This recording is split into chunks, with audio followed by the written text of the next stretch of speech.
वासु का पति विदेश में काम करता था और वह अपने बूढ़े ससुर राम सिंह के साथ रहती थी। एक दिन उसने अदालत में केस कर दिया कि मेरा ससुर मुझे गलत काम दुष्कर्म का निशाना बनाता है। तो पुलिस राम सिंह को पकड़ कर ले गई और उसे इतना मारा कि बूढ़ी हड्डियां टूट गई। लेकिन राम सिंह अपनी बात पर अड़िग रहा था कि मैं अपनी बहू के साथ ऐसा सोच भी नहीं सकता। अगले दिन अदालत ने राम सिंह और वासु को बुलवा लिया और राम सिंह की बुरी हालत देखकर वासु दिल ही दिल में बहुत खुश थी। लेकिन जब जज ने मेडिकल रिपोर्ट मांगी तो वासु की हवाइयां उड़ गई, क्योंकि राम सिंह आपको अपनी बहू के साथ रेप के जुर्म में गिरफ्तार किया जाता है।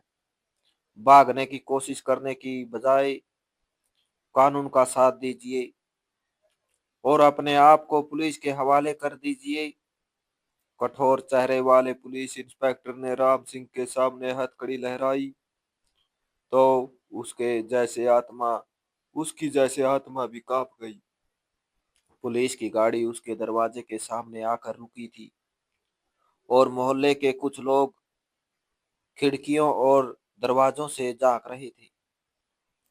पुलिस की बात सुनकर राम सिंह के बूढ़े शरीर का पर कपकपी हो गई और वह नाम में सिर हिलाने लगा। उसके होंठ कपकपाने लगे और सांस उथल पुथल हो गई। उसने कांपती आवाज में कहा, नहीं सर, आपको गलत फहमी हुई है। मेरी बहू मेरी बेटी जैसी है। वह जरूर कोई दूसरा राम सिंह होगा। आप उसकी तलाश कीजिए। मैं ऐसा कुछ भी नहीं कर सकता।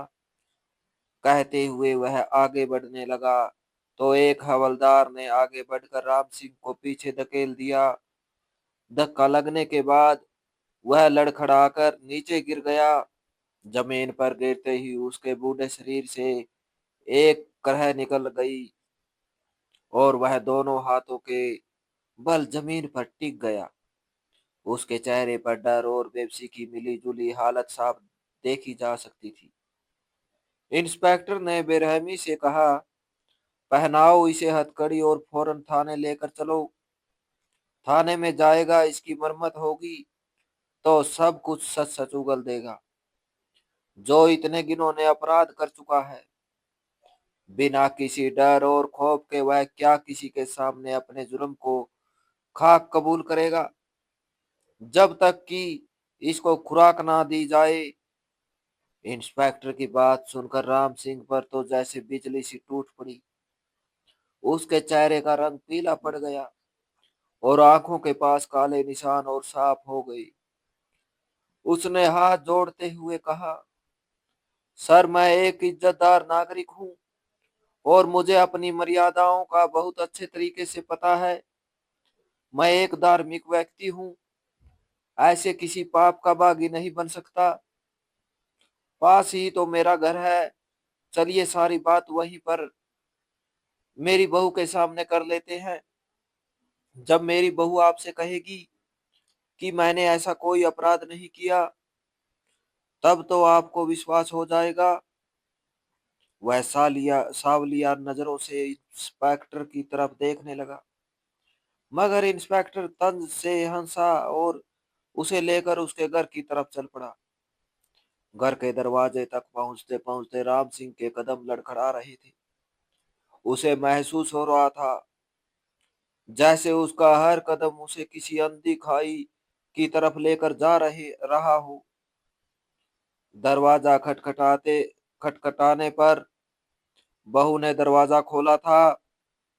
राम सिंह और पुलिस को देखकर एक पल के लिए वह चौंकी, मगर उन्हें अंदर आने का रास्ता दिया और खुद अपने चेहरे पर लाचारी दिखाने लगी। चेहरे के भाव ऐसे थे जैसे वह बहुत जुल्म का शिकार हो रही हो। उसकी आंखें झुकी हुई थी और कंधे हल्के से झुके हुए थे, जैसे वह किसी लंबी पीड़ा से गुजर कर अभी अभी आई हो। इंस्पेक्टर ने रस्मी अंदाज में कहा, मिसेज वासु, आपके ससुर का कहना है कि उन्होंने आपके साथ कोई भी ज्यादती नहीं की और इस चीज की गवाही की वह आपसे दिलवाने के लिए हमें यहाँ पर लेकर आए हैं। आप इस बारे में क्या कहेंगी? वासु ने आंखों में आंसू भरकर इंस्पेक्टर की तरफ देखा और कुछ पल चुप रही। इस खामोशी में राम सिंह के दिल की धड़कनें तेज हो गई। फिर वासु ने धीरे से कहा, मैं अब इनसे नहीं डरूंगी। मैं अत्याचार को और नहीं सह सकती। इंस्पेक्टर साहब, यही मेरे ससुर है और यही मेरे साथ इतना घिनौना काम करते रहे हैं। यह सुनकर राम सिंह की आंखें हैरत से फैल गई। उसे लगा जैसे जमीन उसके पैरों के नीचे से निकल गई हो। वासु ने बात जारी रखते हुए कहा, मेरा पति विदेश में है। मैं उसे वहां बैठे हुए यह सब बात बताकर परेशान नहीं करना चाहती। इसीलिए चुपचाप इनका हर अत्याचार बर्दाश्त करती रही। मगर बर्दाश्त की भी एक हद होती है। मैं और इनके पाप पर पर्दा डालकर अपनी अंतरात्मा की अदालत में शर्मिंदा नहीं हो सकती। भले मेरा घर खराब होता है तो हो जाए। मेरा पति मुझे घर से निकालता है तो निकाल दे, लेकिन मैं इंसाफ लेकर रहूंगी। और यह मेरी जंग उन सारी महिलाओं के लिए है जो घर बैठे अपने घर वालों की तरफ से ऐसी ही प्रताड़ना का शिकार होती रहती है। वासु की बातें सुनकर राम सिंह पर बिजली सी टूट पड़ी। उसके हाथ कांपने लगे और वह एकदम ही दीवार का सहारा लेने लगा। उसने हैरत से वासु की तरफ देखा और बोला, बेटी, यह तुम क्या कह रही हो? तुम मेरी बेटी जैसी हो। मैंने तो कभी तुम्हारी तरफ गलत नजर से देखा तक नहीं है। तुम मुझ पर इतना बड़ा कलंक लगा रही हो। कुछ तो सोच समझ के बोलो। मेरी बदनामी हर तरफ हो जाएगी। वह सिसकियों के साथ बोल रहा था और उसकी आंखों से आंसू बहने लगे। राम सिंह जैसे वासु के सामने गिड़गिड़ाने लगा था। उसके स्वर में बेबसी थी और शरीर में कंपन था। मगर वासु ने अपना रुख मोड़ लिया और कहा, इंस्पेक्टर साहब, इन्हें ले जाइए और कड़ी से कड़ी सजा दीजिए। मैं हर मुकदमे में इनके खिलाफ गवाही देने के लिए तैयार हूँ। उसके शब्दों में अजीब सी कठोरता थी जो उसकी भूली सूरत से मेल नहीं खाती थी। उसकी नजरें जमीन पर थी मगर सवर फौलाद जैसा मजबूत था। इंस्पेक्टर ने एक पल के लिए दोनों को देखा। उसकी आंखों में ना हमदर्दी थी ना दया। उसने इशारा किया और हवलदार ने राम सिंह के हाथों में हथकड़ी लगा दी। हथकड़ी की ठंडी धातु जैसी जैसे राम सिंह के अस्तित्व में उतर गई। उसके होठों पर खामोश प्रार्थना थी और आंखों में टूटी हुई उम्मीद। मोहल्ले के कुछ लोग दरवाजे के बाहर जमा हो चुके थे और कान्हा फूसी होने लगी। किसी की आंखों में जिज्ञासा थी और किसी की आंखों में नफरत थी। जब राम सिंह को घर से बाहर ले जाया जाने लगा तो उसने एक बार फिर पीछे मुड़कर वासु को देखा। इस नजर में सवाल भी था और शिकायत भी थी और विनती भी थी। मगर वासु ने उसकी तरफ नहीं देखा। वह खामोशी से एक तरफ खड़ी रही और उसके चेहरे पर ऐसी गंभीरता थी जैसे उसने अपने दिल पर पत्थर रख लिया हो। पुलिस की गाड़ी का दरवाजा बंद हुआ और वह गाड़ी धीरे धीरे गली से निकल गई। गली में एक अजीब सी खामोशी फैल गई। वासु दरवाजे के पास खड़ी देर तक उसी तरफ देखती रही जिधर गाड़ी गई थी। वासु खामोशी से पीछे हट गई। दरवाजा उसने खुला रहने दिया था क्योंकि वह जानती थी कि अभी गली में मोहल्ले वालों की भीड़ लग जाएगी और सब राम सिंह की गिरफ्तारी का कारण पूछेंगे। कुछ लोग लेने वाले होंगे और कुछ राम सिंह के शुभचिंतक होंगे। मगर वह लोगों के सवालों के जवाब देने के लिए तैयार थी। उसने बहुत सोच समझकर यह साजिश रचाई थी। इसके अंजाम से वह अच्छी तरह परिचित थी। उसे पता था कि अभी उसके घर में मोहल्ले वालों का आना जाना शुरू हो जाएगा, इसलिए उसने दरवाजा खुला छोड़ दिया था। उसकी सोच के मुताबिक अभी उसे कमरे में गए 10 मिनट भी नहीं बीते थे कि आंगन में से सरोज मौसी की आवाज आने लगी। वह तेज आवाज में वासु को पुकार रही थी। वासु जब उनके सामने गई तो उसने अपने चेहरे पर थकान और दुख की ऐसी तस्वीर बना ली जैसे कई रातों से सोई ना हो। सरोज मौसी ने गहरी सांस ली और बोली, राम सिंह ने ऐसा भी क्या पाप कर दिया था कि तुमने उसे गिरफ्तार करवा दिया। पुलिस वाले तो बहुत उल्टी सीधी बातें कर रहे थे, मगर मुझे किसी बात पर यकीन नहीं आया।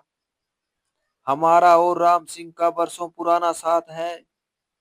मैं तो उसके बारे में फैली हुई ऐसी अफवाहों पर विश्वास नहीं कर सकी। तुम बताओ वासु, क्या सच है? वासु ने एक पल के लिए नजरें झुका ली। उसकी पलकों पर आंसू उतरने लगे। फिर उसने भारी और दुख भरी आवाज में कहा, क्या बताऊं मौसी, जो कुछ पुलिस वाले कह रहे थे वही सच है। मेरा ससुर मुझे पीड़ा का निशाना बनाता रहा। उसने ना जाने मेरे साथ क्या क्या किया है। उसके अत्याचार को सहते सहते जब मैं थक गई तो यह कड़ा कदम उठाने पर मजबूर हो गई। पता नहीं निखिल मेरे साथ क्या सलूक करेगा, मगर मैं हर अंजाम के लिए तैयार हूँ। जब इज्जत ही नहीं रही तो मुझे इस जिंदगी का क्या करना है। यह कहते हुए वह फूट फूट कर रोने लगी। उसकी हिचकियों से शब्द टूटने लगे। सरोज मौसी ने फौरन उसे अपने गले लगा लिया और उसके सर पर हाथ फेरने लगी। वह खुद भी रो रही थी और बार बार यही कह रही थी कि भगवान न्याय करेगा और तुम्हें हिम्मत देगा। इसके बाद लगभग मोहल्ले के हर घर से कोई ना कोई सदस्य आता रहा। सब पुलिस वालों की कही हुई बातों की तहकीकात करते रहे। वासु बिना किसी झिझक के सबसे यही कहती गई कि वाकई राम सिंह उसके साथ गलत काम करता था और इसी वजह से उसने उस पर केस कर दिया है। वह राम सिंह जो मोहल्ले भर में सम्मानित और शरीफ मशहूर था, बहू के एक कदम की वजह से वह हर तरफ बुरी तरह बदनाम हो गया था। पूरा मोहल्ला उसके बारे में तरह तरह की बातें कर रहा था। कोई उसे अपराधी कह रहा था और कोई उसे गालियां दे रहा था। कुछ लोग अफसोस जता रहे थे और कुछ खुशी। वासु हर बात खामोशी से सुनती रही। उसके दिल में एक अजीब सी ठंडक भी थी और एक अजीब सा डर भी। ठंडक इस बात की कि उसने अपने रास्ते का कांटा हटा दिया था, और डर इस बात का कि अगर कभी सच सामने आ गया तो फिर क्या होगा। शाम तक उसके घर के दरवाजे पर लोगों का आना जाना जारी रहा। कोई हमदर्दी के शब्द कहता और कोई सिर्फ जिज्ञासा के लिए आता। वासु ने सबके सामने एक ही कहानी दोहराई। उसके स्वर में कभी कमजोरी ना आई। वह जानती थी कि अब पीछे हटने का कोई रास्ता नहीं। उसने जो रास्ता चुना था वह उसे किसी अंजाम तक जरूर ले जाने वाला था। इधर राम सिंह को थाने में ले जाया गया और जेल की सलाखों के पीछे बंद कर दिया गया था। थाने की दीवारें सरद और बेरहम थी। वहां हर आवाज गूंज बनकर लौटती थी। राम सिंह दुहाइयां देता रह गया कि उसने कोई गलती नहीं की और कोई पाप नहीं किया। वह निर्दोष है, मगर किसी ने उसकी एक ना सुनी। हवलदारों के चेहरे ऐसे थे जैसे उन्हें उसकी बात सुनने की पड़ी ही ना हो। राम सिंह ने पुलिस इंस्पेक्टर की मिन्नतें शुरू कर दी वह सलाखों के पीछे खड़ा हो गया और हाथ जोड़कर बोला, एक बार मुझे मेरे बेटे से बात करवा दो। वह परदेश में है, लेकिन मुझे विश्वास है कि मेरा बेटा मुझसे इतना प्रेम करता है कि सारे मामले को संभाल लेगा। लेकिन पुलिस वाला उसकी तरफ से मुंह फेरे हुए था। उसने कोई जवाब नहीं दिया, जैसे उसके लिए राम सिंह की बातों का कोई महत्व ही ना हो। थोड़ी देर बाद इंस्पेक्टर और दो तीन हवलदार सलाखों के बीच आए। दरवाजा बंद कर दिया गया। उनके हाथों में तरह तरह की चीजें थी जिनसे वह चोट लगाते थे। उन्होंने राम सिंह को मारना शुरू कर दिया। वह उससे जुर्म कबूल करवाने की कोशिश कर रहे थे, मगर राम सिंह की एक ही बात थी कि मैंने ऐसा कुछ नहीं किया। उसकी आवाज कमजोर होती जा रही थी, मगर शब्द वही थे। उन्होंने मार मार कर राम सिंह की हड्डियां तोड़ दी। उसके पूरे शरीर से खून बह रहा था, मगर फिर भी वह जुर्म कबूल करने के लिए तैयार नहीं था। वह कैसे जुर्म कबूल करता, जबकि उसने ऐसा कोई पाप किया ही नहीं था। वह बेवजह खुद को पूरी दुनिया में बदनाम नहीं करना चाहता था। उसे अपने बेटे का ख्याल आ रहा था, उसे अपनी पत्नी का ख्याल आ रहा था, जो स्वर्ग सिधार चुकी थी। वह सोच रहा था कि अगर वह आज टूट गया तो उसके नाम के साथ हमेशा के लिए एक दाग लग जाएगा। उसका बेटा कभी सर उठाकर नहीं चल सकेगा। मार खाते हुए उसकी आंखों के सामने उसकी पूरी जिंदगी घूमने लगी। उसकी जवानी के दिन, उसकी मेहनत, उसकी ईमानदारी, वह सब जो उसने एक सम्मानित नागरिक बनने के लिए किया था। उसे यकीन नहीं आ रहा था कि वह आज उसी व्यवस्था के हाथों कुचला जा रहा है जिसकी वह हमेशा इज्जत करता रहा था। जब हवलदार थक गए तो उन्होंने उसे कोने में फेंक दिया। राम सिंह अधमरा हो चुका था। उसकी सांसें तेज और उखड़ी हुई थी। उसका शरीर दर्द से कांप रहा था, मगर उसका दिल अभी जिंदा था। उसकी आंखों में एक ही प्रार्थना थी कि ईश्वर सच को साबित कर दे, वह सच जो आज अंधेरे में दफन हो चुका था। रात गहरी होती गई। थाने के बाहर सन्नाटा छा गया, मगर राम सिंह के दिल का शोर कम ना हुआ। उसे हर पल यही लगता रहा कि उसके साथ बहुत बड़ा अन्याय हो रहा है। वह सोचता रहा कि वासु ने उसके साथ ऐसा क्यों किया। वह उसे अपनी बेटी की तरह समझता था। उसने कभी उसके साथ बुरा नहीं किया था। फिर यह सब क्यों हुआ। अगले दिन राम सिंह और वासु का केस अदालत में पेश कर दिया गया। कुर्सी पर बैठा हुआ जज सकल न्यायप्रिय लग रहा था। राम सिंह की मार खाकर हालत बुरी हो गई थी। उसके हाथ की हड्डी टूट चुकी थी और एक हाथ की दो उंगलियां टूट चुकी थी। इस मार के नतीजे में उसके ऊपर बहुत जख्म आए थे, जिनसे उठती हुई पीड़ा ने इस पीड़ा के सामने कुछ भी नहीं थी।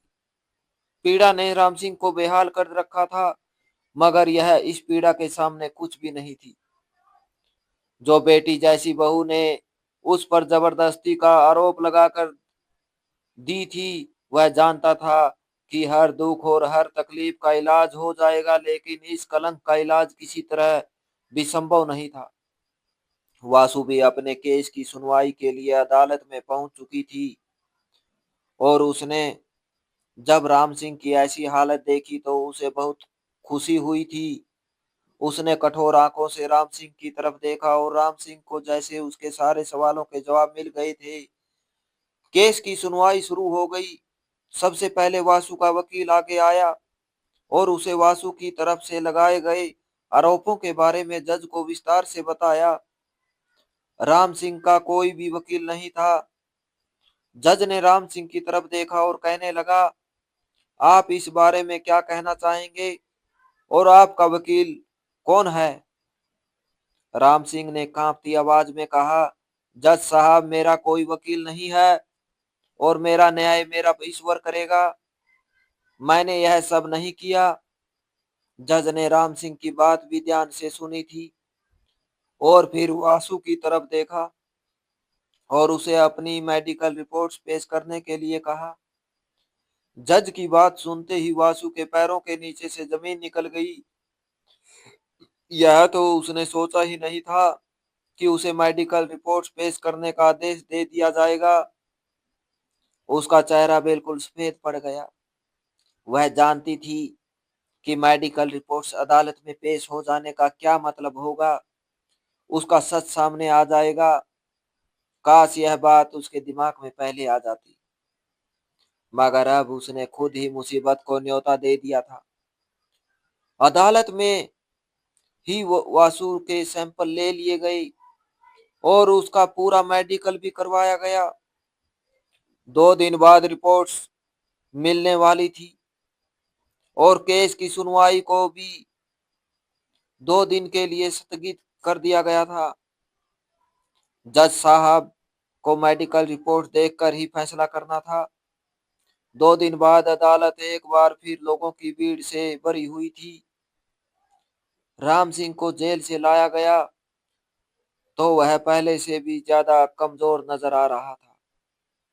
उसके चेहरे का रंग पीला था, आंखें धंस चुकी थी, शरीर पर घाव के निशान साफ थे। जेल में ना उसे उचित इलाज मिला था और ना ही ठीक तरह से खाना।